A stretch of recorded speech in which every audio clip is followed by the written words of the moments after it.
Je t'ai déjà parlé du Conseil national de transition de France. Je vais te parler un peu du programme maintenant.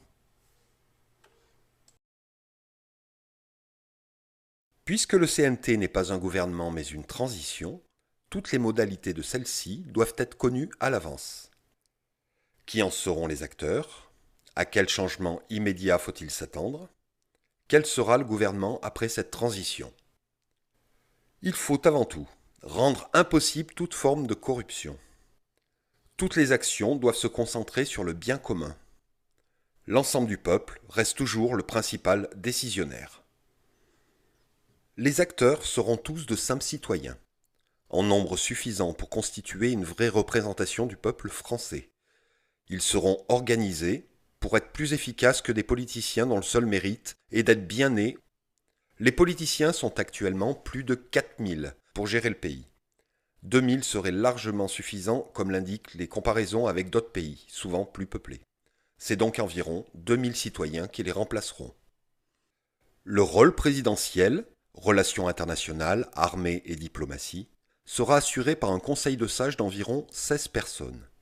8 provenant de l'ensemble du conseil et choisis par celui-ci, et 8 provenant d'institutions fournissant chacune le représentant qu'elle aura choisi. Armée, police, justice, douane, diplomatie, santé, éducation nationale, médias. À ce stade, il est important de rappeler que ce conseil n'est pas un gouvernement, mais une solution pour permettre à l'ensemble du peuple de décider du mode de gestion du pays, sans passer par les violences et le chaos qu'entraînerait une révolution. Plutôt qu'un ministre, dont parfois l'incompétence est criante, et qui n'a pour seul mérite que d'appartenir aux amis de la franc-maçonnerie, ce seront des commissions qui géreront les institutions. Ainsi, par exemple concernant la santé, une commission sera composée de divers experts concernés. Médecins, chirurgiens, infirmiers, biologistes, biochimistes, agriculteurs, gérants d'hôpital, fonctionnaires de la sécurité sociale, dirigeants d'assurance, dirigeants de laboratoire, etc., etc. Admettons une vingtaine de personnes, auxquelles s'ajouteront une dizaine de membres du Conseil national, ainsi qu'une dizaine de volontaires tirés au sort parmi les citoyens. Toutes les institutions seront dirigées par des commissions composées sur ce schéma, rendant impossible toute forme de corruption et garantissant l'intérêt des Français en priorité. Des commissions de coordinateurs feront les liaisons entre les diverses commissions. S'il est besoin de voter une loi, cela se fera automatiquement après débat télévisé et référendum. Le but est que cette transition dure le moins longtemps possible et soit remplacée par le mode de gouvernement que le peuple aura décidé de mettre en place. Une structure complète pour élaborer une nouvelle constitution sera créée à cet effet. Que faut-il pour que l'ensemble d'une population puisse, dans de bonnes conditions, créer une nouvelle forme de gouvernance? Premièrement, il est indispensable que le peuple de France dispose de véritables informations impartiales et que rien ne lui soit caché. Il faut retirer le contrôle actuellement exercé sur tous les médias. Pour cela, il faut nationaliser l'une des principales chaînes de télévision et d'en remettre la gestion à une commission citoyenne. Cette nationalisation devra être effective dès le jour suivant l'entrée en fonction du CNTF. La réalité physique sera assurée par les forces de l'ordre. Deuxièmement, nous devons connaître la réalité de la situation actuelle.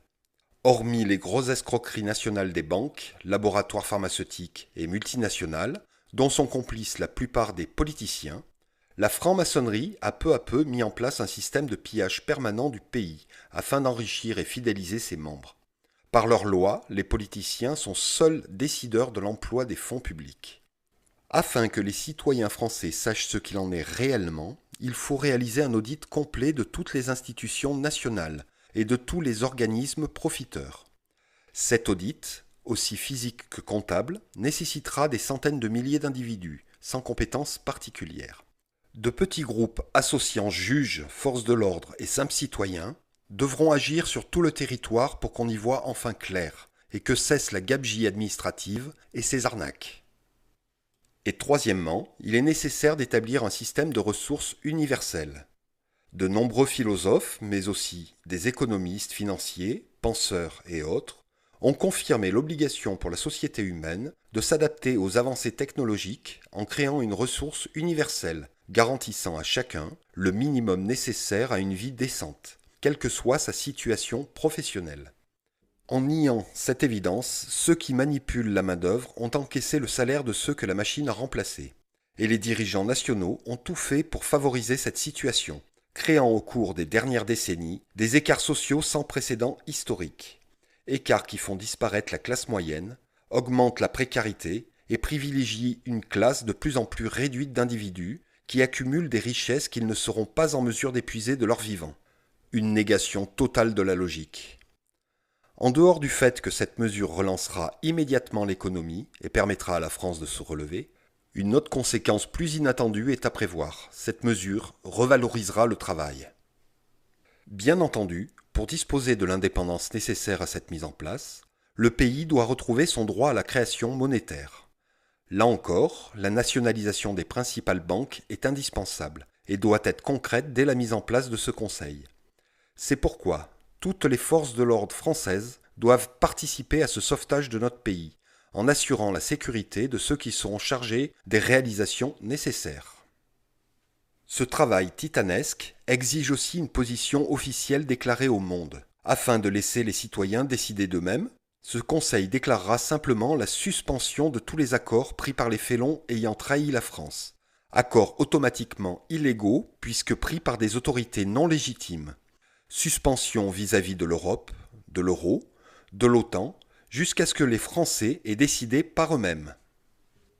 En résumé, il faut rétablir le bon sens, la logique, la compétence, pour restituer leur sens aux mots liberté, égalité, fraternité.